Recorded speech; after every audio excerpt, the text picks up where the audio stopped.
சென்னை அண்ணா நகரில் நடைபெறும் Mangala and team 10வது பதவியேற்பு விழாவில் ரொட்டேரியன் டாக்டர் கே சீனிவாசன் கலந்து கொண்டு சிறப்பிக்கிறார். அடுத்தபடியாக பழனி கோவில் நில விவகாரம் தொடர்பாக அமைச்சர்கள் ரமேஷ் மற்றும் லோகேஷ் செய்தியாளர்களை சந்தித்து வருகின்றனர். அதனை பார்க்கலாம்.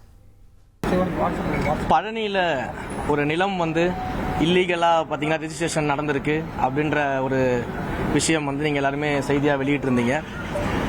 அந்த செய்தியோடு சேர்த்து அது மட்டும் இல்லாமல் நிறைய பொய்யான புரட்டான ஒரு வன்மத்தில் நிறைய விஷயங்கள் பார்த்தீங்கன்னா பல்வேறு கட்சியினரால் பரப்பப்பட்டு இருக்கு அப்படின்றது இங்கே இருக்க எல்லாருக்குமே தெரிஞ்சிருக்கும்.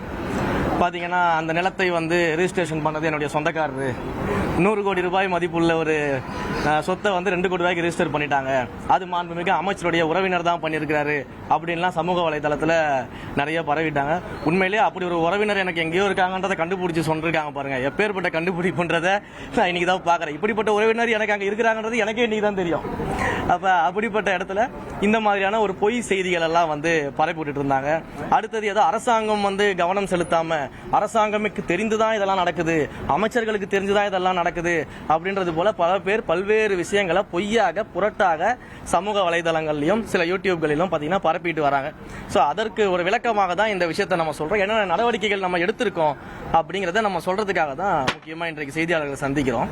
இந்த பழனியுடைய அடிவாரத்தில் இருக்கக்கூடிய தண்டபாணி மடத்துக்கு சொந்தமான அந்த நிலத்தை பொறுத்த வரைக்கும் ஏற்கனவே பார்த்தீங்கன்னா பல முறை அந்த இடத்தை ரிஜிஸ்டர் பண்ணக்கூடாது யாருக்கும் அப்படின்னு சொல்லிட்டு பழனி கோயிலுடைய ஜேசி மூலமாக சப் ரிஜிஸ்டர் ஆபீஸ்க்கும் டிஸ்ட்ரிக்ட் ரிஜிஸ்டர் ஆபீஸ்க்கும் பல முறை கடிதங்கள் வழங்கப்பட்டிருக்குது.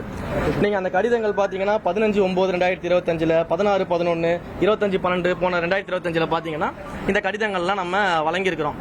இதை தாண்டி கடந்த மார்ச் மாதம் 2026 மார்ச் மாதம் 27ஆம் தேதி அன்னைக்கு பாத்தீங்கன்னா அந்த லேண்டை திரும்ப ரிஜிஸ்ட்ரேஷன் பண்றதுக்கு ட்ரை பண்ணிருக்காங்க. ஒரு ஃப்ராட்லன்ட் சேல் டீடை வச்சு ரிஜிஸ்ட்ரேஷன் பண்றதுக்கு ட்ரை பண்ணிருக்காங்க. ஸோ அதையும் நம்ம அன்னைக்கு பண்ண முடியாம போனதுனால என்ன பண்றாங்கன்னா ஒரு ரெஃப்யூசல் ஸ்லிப் ஒன்று கொடுத்துட்றாங்க. இதை பண்ண முடியாது அப்படின்னு சொல்லிட்டு ரெஃப்யூசல் ஸ்லிப் ஒன்று அந்த ஏப்ரல் மாசத்தை 1ஆம் தேதி கொடுத்துட்றாங்க.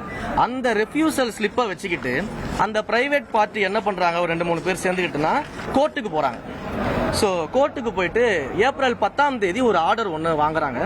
அந்த ஆர்டர்ல பாத்தீங்கன்னா கோர்ட் ஒரு வழிமுறையை கொடுக்குறாங்க. டாக்குமெண்ட்ஸ் எல்லாம் வெரிஃபை பண்ணி அது சரியாக இருந்தால் ரெஜிஸ்ட்ரேஷன் பண்ணலாம் அப்படின்ற டாக்குமெண்ட்ஸ் சரியாக இருந்தா வெரிஃபை பண்ணி சரியாக இருந்தா கேன் பி கன்சிடர்னு ஒரு கேன் பி கன்சிடர்னு சொல்றாங்க. சோ அப்படி ஒரு ஆர்டர் கொடுக்குறாங்க. இந்த ஆர்டருமே வித்தின் த 1 வீக், ஒரு வாரத்துக்குள்ள இதை செய்யணும் அப்படின்றதுதான் கோர்ட்டுடைய அன்றைக்கு இருந்த ஆர்டராக இருக்கிறது. ஆனா அதற்கு பிறகு பாத்தீங்கன்னா அந்த ஆர்டரை வைத்துக்கொண்டு இப்ப ஜூலை மாதம் என்ன பண்றாங்கன்னா 3ஆம் தேதி சப் ரிஜிஸ்டர் ஆபீஸ் அந்த பிரைவேட் பார்ட்டி ஆமா சோ சப் ரிஜிஸ்டர் ஆபீஸ்க்கு போறாங்க. போயிட்டு 3ஆம் தேதி இதை ரெஜிஸ்ட்ரேஷன் பண்ணணும்னு சொல்லி கேட்கறாங்க.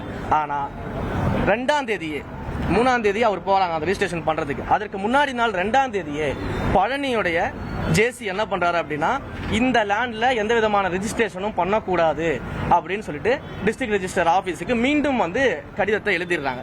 3ஆம் தேதியும் அந்த ரெஜிஸ்ட்ரேஷனை ஹோல்டு பண்ணி பெண்டிங்ல போட்டுறாங்க. 3ஆம் தேதி முயற்சி பண்றாங்க நம்ம பெண்டிங்ல போட்டுறதுக்கு முயற்சி பண்றாங்க. அப்ப இருந்த சப் ரெஜிஸ்ட்ரார் அப்ப அசிஸ்டன்ட் ஒருத்தர் ஒர்க் பண்ணிட்டு இருக்காரு. நாங்க 1ஆம் தேதி ஒரு டிரான்ஸ்பர் போடுறோம், புதுசா டிரான்ஸ்பர் ஆனவங்க இன்னும் ஜாயின் பண்ணல, அதுக்காக ஒரு அசிஸ்டன்ட் சப் ரெஜிஸ்ட்ரார் பொசிஷன்ல இருக்கிறாங்க. அவர் மறுத்துறாரு, இந்த பெண்டிங்ல போட்டுறாரு அந்த டாக்குமெண்ட் ரெஜிஸ்டர் பண்ணாம. பெண்டிங்ல போட்டு முடிச்சதுக்கு அப்புறம் பாத்தீங்கன்னா திரும்ப 6ஆம் தேதி ஒரு அடிஷனலா சார்ஜ் எடுத்துக்கிறதுக்காக லீவ்ல இருக்கக்கூடிய இடத்துல ஒரு ஆள் சார்ஜ் எடுத்துக்கணும். அந்த பர்சனும் லீவ்ல போறதுனால ஜஸ்டின் மணிகண்டன் ஒருத்தரை சோ அந்த ஜஸ்டின் மணிகண்டன் அப்படின்றவர் சார்ஜுக்கு அன்னைக்கு லீவ்ல போறதுக்காக யாருமே இல்லன்றதுனால சார்ஜுக்கு வராரு. அவரு இத பத்தியான இந்த ஹிஸ்டரியை தெரியாம என்ன பண்ணிடுறாரு அப்படின்னா அந்த ரெஜிஸ்ட்ரேஷனை அன்னைக்கு பண்ணி கொடுத்துறாரு. இது 6ஆம் தேதி நடக்குது. அப்ப இது தெரிஞ்ச உடனேயே உடனடியாக நம்மளுடைய HRNC அதிகாரிகள் என்ன பண்றோம் அப்படின்னா இந்த ரெஜிஸ்ட்ரேஷன் இல்லீகலானது, இதை அவங்க இந்த ஹிஸ்டரியை பார்க்காம பண்ணி கொடுத்துட்டாங்க அப்படின்னு சொல்லி சம்பந்தப்பட்ட துறை அதிகாரிகள் பதிவுத்துறை அதிகாரிகள் எல்லாம் பேசி அந்த நிலத்தோடைய ரெஜிஸ்ட்ரேஷனை ஸ்டாப் பண்றதுக்கு என்னென்ன வழிமுறைகள் இருக்குதோ அது எல்லாத்தையும் முன்னெடுத்திருக்கிறோம். கோர்ட்ல இது சம்பந்தமான வழக்கு இருக்குது. இன்றைக்கு அந்த வழக்கு விசாரணைக்கு வந்துச்சு. விசாரணைக்கு வரும்பொழுது HRNCயும் ஒரு பார்ட்டியாக அவங்க அட்மிட் பண்ணியிருக்கிறாங்க. நாளைக்கு மறுபடியும் இந்த கோர்ட்ல கேஸ் வருது. அப்ப இந்த லேண்டை நம்ம திரும்ப வந்து ரிட்ரைவ் பண்ண போறோம் அப்படின்றதுல எந்த விதமான சந்தேகமும் யாருக்கும் இங்க தேவை கிடையாது. அதே போல மாண்புமிகு அமைச்சர் அவர்களும் அவர் துறை சார்ந்து அந்த சார் பதிவாளரை உடனடியாக சஸ்பென்ஷன் பண்ணிட்டு நேர்மையான விசாரணைக்கு என்னென்ன செய்ய முடியுமோ அது எல்லாத்தையும் அவரும் அவர் துறை சார்ந்து பண்ணிக்கிட்டு இருக்கிறாரு. இப்படி லைன் பை லைனா ஒவ்வொரு ஆக்ஷன்ஸா நம்ம எடுத்துக்கிட்டு இருக்கும்போது, ஏன்னா நாம வந்து ஒரு அரசாங்கம் நடத்துறோம், சட்ட ரீதியிலான முறையில நம்ம இந்த விசாரணை நடத்தணும், நடவடிக்கைகள் இருக்கணும்னு சொல்லிட்டு இது ஒவ்வொன்றா நம்ம பண்ணிக்கிட்டு இருக்கும்போது இந்த விசாரணையை வந்து என்னன்னே தெரியாம என்ன நடக்குது, அரசாங்கம் என்ன பண்ணுது, இது எதையுமே தெரியாம பொத்தாம் பொதுவா வந்து அமைச்சருடைய உறவினர் வந்து இந்த லேண்டை வந்து வாங்கிட்டாரு, அமைச்சரோட இதுல கை இருக்குது, அமைச்சருக்கு தெரிஞ்சுதான் இது நடக்குது அப்படின்லாம் ஒரு பயங்கரமான வன்மத்திலையும் இந்த அரசாங்கத்தின் மேல ஏதாவது ஒரு ஊழல் கரையை வந்து நம்ம பண்ணிட மாட்டோமா அப்படிங்கிறதுக்காகவும் எதிர்க்கட்சிகள் கங்கணம் கட்டிக்கொண்டு வேலை பார்க்கறது நல்லா தெரியுது. நீங்க எவ்வளவு முயற்சி செஞ்சாலும் எங்களுடைய மாண்புமிகு முதலமைச்சர் அவர்கள் சொன்னது போல எங்களுடைய கவர்மெண்ட் கிளீன் கவர்மெண்டா இருக்கும், டிரான்ஸ்பரண்ட் கவர்மெண்டா இருக்கும், கரப்ஷன் ஃப்ரீ கவர்மெண்டா நிச்சயம் இருக்கும். தவறு செஞ்சவங்க யாரா இருந்தாலும் எந்த டிபார்ட்மெண்டா இருந்தாலும் எவ்வளவு பெரிய அதிகாரியாக இருந்தாலும் நிச்சயமாக நடவடிக்கை எடுப்போம். அதற்கான ப்ரொசீஜர்ல தான் நாங்க இருந்துகிட்டு இருக்கிறோம். அந்த விசாரணைகள் நடந்துகிட்டு இருக்குது. போலீஸ் ஸ்டேஷன்ல எஃப்ஐஆர் ஃபைல் பண்ணியாச்சு. சம்பந்தப்பட்ட சப் ரிஜிஸ்டர் மேலையும் அதே போல இந்த ரிஜிஸ்ட்ரேஷனுக்காக ட்ரை பண்ண அந்த பிரைவேட் பார்ட்டிஸ் மேலையும் எஃப்ஐஆர் ஃபைல் பண்ணி போலீஸ் விசாரணை நடந்துகிட்டு இருக்குது. துறை ரீதியான நடவடிக்கைகளையும் எடுத்துக்கிட்டு இருக்கிறோம். ஸோ இப்படி எல்லா விஷயங்கள்லையுமே எல்லா இடங்கள்லையுமே மிக நேர்மையாக எங்களுடைய விசாரணை நடந்துகிட்டு இருக்குது. இதற்கு நடுவில் இது போல பொய் புரட்டுகளை பரப்புவர்கள் மேல, குறிப்பாக என்னுடைய உறவினர்னு சொல்லி பொய் புரட்டுகளை நிறைய பேர் பரப்பிட்டு இருக்காங்க பாத்தீங்களா, அவங்க மேல எல்லாமே சட்டப்படி நடவடிக்கை எடுக்கிறதுக்கான முயற்சிகளை நான் முன்னெடுத்திருக்கிறேன். காவல்துறையில புகார் அளிச்சிருக்கிறோம்.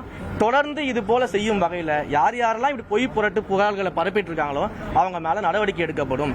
ஒருவேளை என்னுடைய உறவினர் தான் அந்த 100 கோடி சொத்தை வாங்கினாரு, அவர் தான் 2 கோடி பண்ணிட்டாருன்னு யாராவது நிரூபிச்சு ஆதாரம் இருந்தா காட்ட சொல்லுங்க. அப்படி எந்த ஆதாரமே இல்லாம பொய்யாக புதுசா ஒரு உறவினரை எனக்கே உருவாக்கிட்டு இருக்காங்க. எனக்கே தெரியாது என் உறவினர் இருக்காங்கன்னு சொல்லிட்டு புதுசா ஒரு உறவினர் உருவாக்குறாங்க.